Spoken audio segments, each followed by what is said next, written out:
만약 여러분이 내일 아침 빽빽한 출근길 버스나 만원 지하철 안에서 주변을 한번 가만히 둘러보신다면 무슨 생각이 들까요? 어깨가 부딪혀도 미안하다는 말 한마디 없이 저마다 차가운 사각형 화면 속에 고개를 파묻고 있는 무표정한 사람들, 마치 정해진 궤도를 따라 움직이는 거대한 기계의 부품들처럼 우리는 목적지를 향해 묵묵히 실려갈 뿐입니다. 그 적막한 풍경을 바라보며 우리는 속으로 씁쓸하게 움쪼리곤 하죠. 인간이 다 그렇지 뭐. 거대한 시스템 속에 부품이랑 다를 게 있나? 놀랍게도 이 냉소적인 생각은 현대 과학이 우리에게 주입한 가장 완벽한 상식입니다. 우리는 학교에서 그렇게 배웠습니다. 우주는 138억 년 전 우연한 폭발로 시작되었고 지구라는 행성에 떨어진 유기물 찌꺼기가 수억 년 동안 생존 경쟁을 벌인 끝에 지금의 우리가 되었다고 말이죠.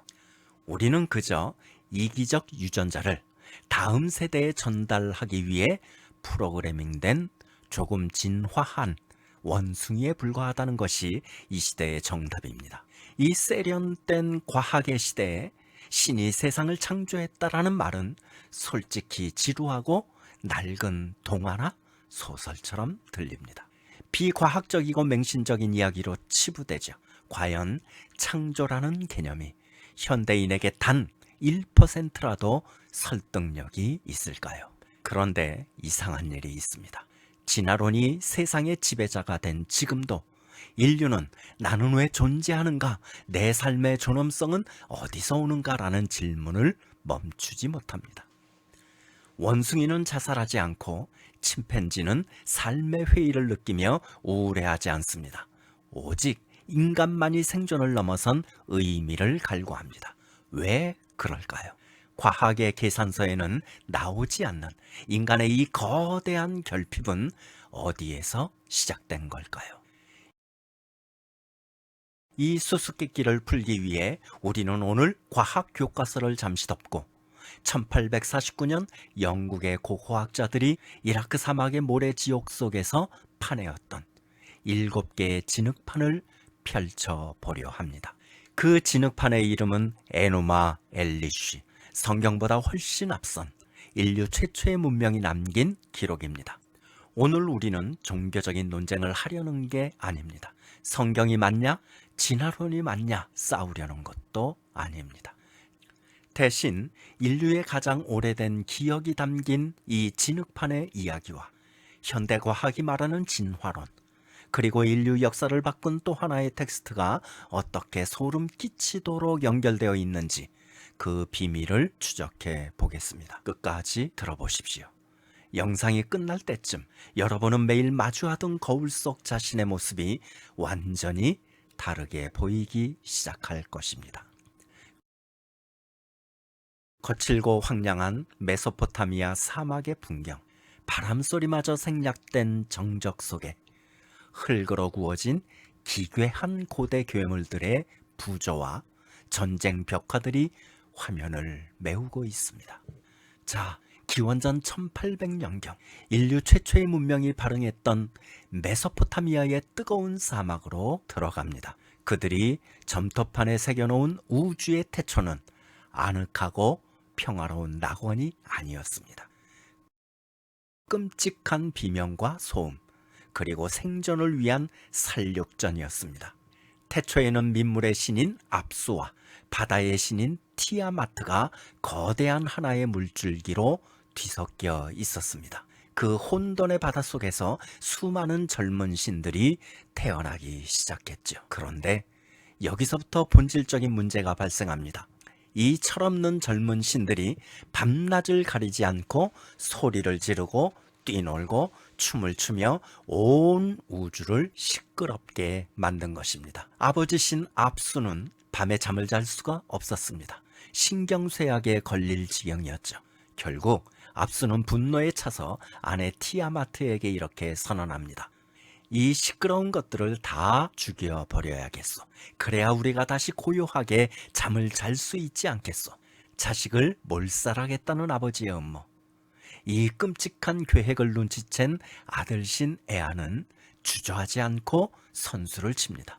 그는 마법을 부려 아버지 압수를 깊은 잠에 빠뜨린 뒤 무자비하게 그의 목을 베어 살해합니다. 자식이 생존을 위해 아버지를 죽이는 패륜, 우주의 권력은 그렇게 아버지를 죽인 피 위에서 재편됩니다. 남편이 자식들의 손에 허망하게 죽자 이번엔 어머니신 티아마트가 분노로 미쳐버립니다. 그녀는 자식들을 멸망시키기 위해 스스로 거대한 괴물이 되기로 결심하죠. 티아마트는 날개 달린 용, 독을 뿜는 뱀, 날카로운 이빨을 가진 정갈 인간 등 11마리의 잔혹한 괴물 군대를 창조합니다. 그리고 자신의 새로운 남편이자 반역자 신이었던 킹구에게 우주의 운명을 결정하는 점토판을 쥐어주며 군대 사령관으로 임명합니다. 젊은 신들은 공포에 질려 벌벌 떨었습니다. 누가 저 미쳐버린 어머니를 막을 수 있단 말인가?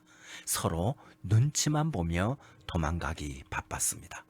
바로 그때 바빌론의 도시의 신 마르둑이 전면에 등장합니다. 그는 다른 신들과 비교할 수 없을 정도로 키가 컸고 사방을 감시할 수 있는 4개의 눈과 모든 것을 듣는 4개의 귀를 가진 압도적인 괴물신이었습니다. 마르둑은 공포에 질린 신들에게 차가운 목숨값을 요구하며 거래를 제안합니다. 내가 저 괴물 티아마트를 죽여주겠다. 대신 싸움이 끝나면 너희는 나를 모든 신들의 절대적인 왕으로 인정하라. 목숨이 아쉬웠던 신들은 기꺼이 주권을 넘기며 동의합니다. 마르둑은 폭풍을 몰고 번개를 손에 쥔 채 티아마트에게 돌진합니다. 고대 근동 역사상 가장 웅장하고 잔인한 우주적 대전투가 벌어집니다. 마르둑은 사나운 폭풍을 티아마트가 입을 벌린 순간 그 속으로 밀어넣어 그녀의 몸을 부풀렸습니다. 그리고는 강력한 화살을 쏘아 그녀의 허파를 찢고 심장을 꿰뚫어 죽입니다. 전쟁에서 승리한 마르둑의 다음 행동은 잔혹함의 극치였습니다. 그는 어머니 티아마트의 거대한 시체를 마치 말린 생선포를 뜨듯이 칼로 반으로 쩍 갈라버립니다. 그리고 그 사체의 한쪽을 들어 올려 하늘을 만들었고 나머지 절반을 아래로 펼쳐 우리가 딛고 서 있는 땅을 만들었습니다. 그녀의 흘러넘치는 눈물은 티그리스 강과 유프라테스 강이 되었고 그녀의 거대한 가슴은 산맥이 되었습니다. 여러분, 이것이 고대인들이 믿었던 우주의 실체였습니다. 우리가 사는 이 지구는 아름다운 축복의 공간이 아니라 비참하게 살해당한 패배한 신의 시체 쓰레기 위에 세워진 핏빛 대지였습니다. 이제 마지막으로 인간을 만들 차례가 되었습니다. 마르둑에게 왕권을 넘겨준 신들이 불평을 터뜨렸기 때문입니다. 우리가 너를 왕으로 세워준 건 좋은데 흙을 파고 운하를 파느라 노동이 너무 힘들다. 노동을 대신할 존재를 만들어내라. 마르둑은 잔인한 지혜를 짜냅니다. 티아마트를 부추겨 전쟁을 일으켰던 주동자, 반역자신 킹구를 끌고 옵니다. 그리고 신들이 보는 앞에서 그의 혈관을 찢고 목을 베어버립니다. 뿜어져 나오는 시퍼런 피, 마르둑은 그 반역자의 피와 땅의 진흙을 한데 짓이기고 섞어서 생명체를 빚어냅니다. 그게 바로 인간이었습니다. 에노마 엘리시 점토판 제6권은 인간의 창조 목적을 이렇게 단 한 문장으로 잔인하게 정의합니다. 신들의 고된 노역을 대신 짊어지게 하고 제물을 바쳐 신들을 먹여 살리기 위해 인간을 창조했다. 고대 메소포타미아인들이 공유했던 인간의 정체성은 명확했습니다. 인간은 반역자의 더러운 피로 만들어진 불결한 존재이며 신들이 일하기 싫어서 대신 막노동을 시키려고 만든 가치없는 노예였습니다. 그런데 여러분, 이 4000년 전 퀴퀴한 진흙판 이야기가 어딘지 모르게 익숙하지 않으십니까? 철저한 약육강식, 강한 자가 약한 자를 찢고 왕이 되는 서사, 생존을 위해서라면 부모 자식 간의 살상도 당연시되는 세계관. 맞습니다. 이것은 현대 과학이 우리에게 가르쳐준 진화론의 본질과 정확히 일치합니다. 진화론은 말합니다. 우주는 무자비한 생존 경쟁의 장이다. 적자 생존과 자연 선택이라는 폭력적인 메커니즘을 통해서만 발전한다고 말이죠. 에노마 엘리시는 현대 진화론의 고대 판타지 버전이었던 셈입니다. 고대인들은 폭정과 홍수 속에서 현실을 직시하기 위해 이 신화를 믿었습니다. 세상은 원래 폭력적인 곳이고 우린 원래 노예일 뿐이야. 그래야 고통스러운 현실이 이해가 가니까요. 자, 이제 이 잔인하고 숨막히는 약육강식의 세계관에서 빠져나와 보겠습니다. 바로 그 수메르 문명의 중심지 지구라투 신전 아래에서 평생 우리는 신들의 종이다라는 이야기를 들으며 자란 한 남자가 있었습니다. 바로 아브라함입니다. 하나님은 그 아브라함을 그 피비린내 나는 신화의 땅에서 불러내셨습니다. 그리고 그 후손들을 통해 인류 역사상 가장 기이한 책 한 권을 기록하게 하십니다. 바로 창세기입니다. 창세기의 첫 페이지를 열면 고대 근동의 모든 문명과 지성인들을 경악하게 만든 상상할 수 없는 선언이 시작됩니다. 여기에는 아버지를 죽이는 배신이 없습니다. 어머니의 몸을 찢는 군사무기도 없습니다. 흑암과 혼돈이 가득한 태초의 공간 속에 오직 단 한 분의 하나님만이 고요히 존재하십니다. 창세기 1장 1절에서 2절. 태초에 하나님이 천지를 창조하시니라. 땅이 혼돈하고 공허하며 흑암이 깊음 위에 있고 하나님의 영은 수면 위에 운행하시니라. 하나님은 피를 흘려 세상을 만들지 않으셨습니다. 피곤해하지도 않으시고 시끄럽다고 화를 내지도 않으십니다. 그분은 오직 자신의 거룩한 음성, 즉 말씀 하나로 우주의 질서를 부르십니다. 창세기 1장 3절. 하나님이 이르시되 빛이 있으라 하시니 빛이 있었고 말씀하시니 빛이 생겼습니다. 말씀하시니 공간이 나뉘었습니다. 말씀하시니 대지 위에 푸른 생명들이 돋아났습니다. 하나님은 고대의 다른 신들처럼 노동이 힘들다고 불평하지 않으셨습니다. 오히려 매일의 창조가 끝날 때마다 마치 자신이 지은 작품을 바라보는 예술가처럼 깊은 사랑을 담아 미소 지으셨습니다. 보시기에 좋았더라. 그리고 마침내 여섯째 날 인간을 만드시는 순간에 이르러 성경은 고대 제국들이 쌓아 올린 신화의 심장을 완전히 꿰뚫어 버립니다. 하나님은 신들의 막노동을 대신시키기 위해 반역자의 더러운 피를 짓이기지 않으셨습니다. 온 우주의 창조주께서 회의를 소집하시고 자신의 가장 아름답고 거룩한 속성을 인간에게 부여하겠다고 선포하십니다. 창세기 1장 26절에서 27절입니다. 하나님이 이르시되 우리의 형상을 따라 우리의 모양대로 우리가 사람을 만들고 그들로 바다의 물고기와 하늘의 새와 가축과 온 땅과 땅에 기는 모든 것을 다스리게 하자 하시고 하나님이 자기 형상 곧 하나님의 형상대로 사람을 창조하시되 남자와 여자를 창조하시고 고대 근동 세계에서 신의 형상이라는 단어는 오직 천하를 호령하는 대제국의 황제, 즉 왕 한 사람에게만 쓸 수 있는 절대적인 단어였습니다. 황제만이 신의 대리자였고 나머지 인간들은 왕을 위해 존재하는 소모품이었습니다. 그런데 성경은 폭탄 선언을 한 겁니다. 저 화려한 왕자에 앉아있는 바빌론의 황제뿐만 아니라 채찍을 맞으며 성벽을 쌓고 있는 이름 없는 노예도, 전쟁터에서 버려진 나그네도, 평범한 남자와 여자 모두가 하나님의 형상을 지닌 우주적인 존엄성을 가진 존재라는 선포였습니다. 그리고 하나님은 인간을 대충 만들지 않으셨습니다.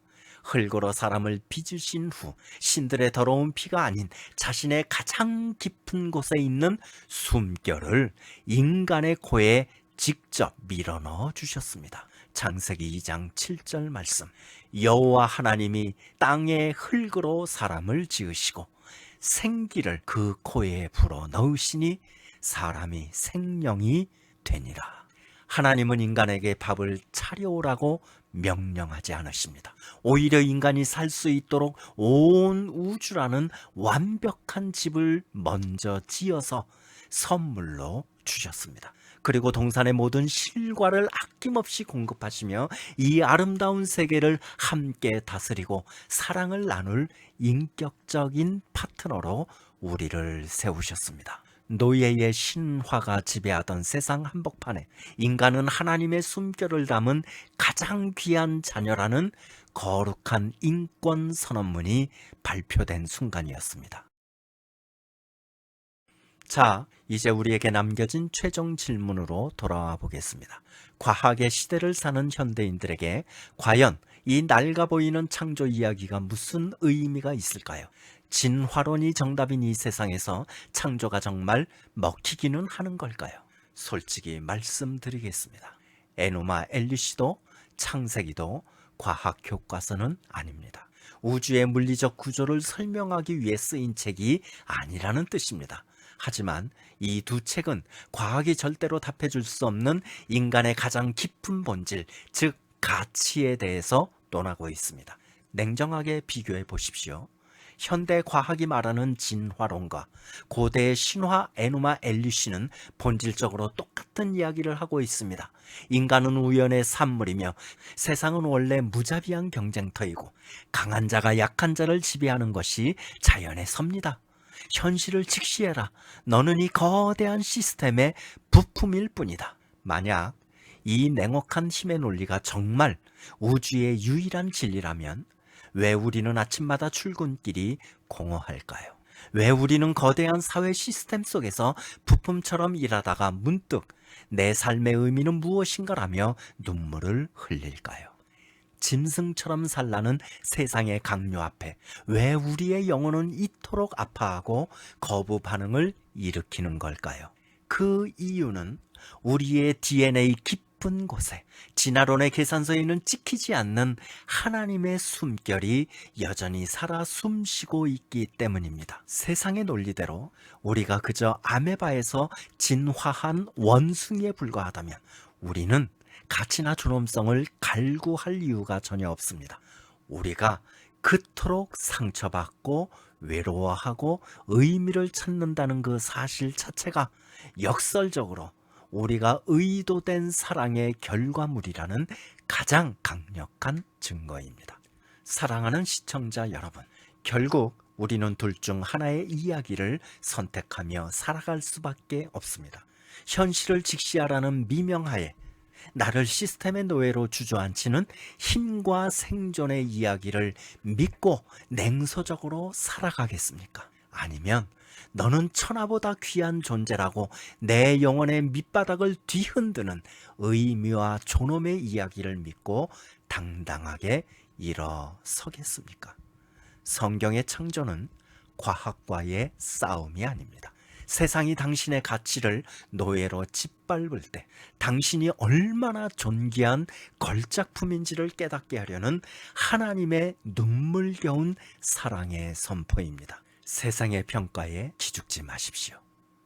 당신의 코끝에는 여전히 하나님의 거룩한 생기가 흐르고 있습니다. 당신의 DNA, 당신의 설계도에는 여전히 하나님의 형상과 하나님의 사랑이 넘쳐 흐르고 있습니다.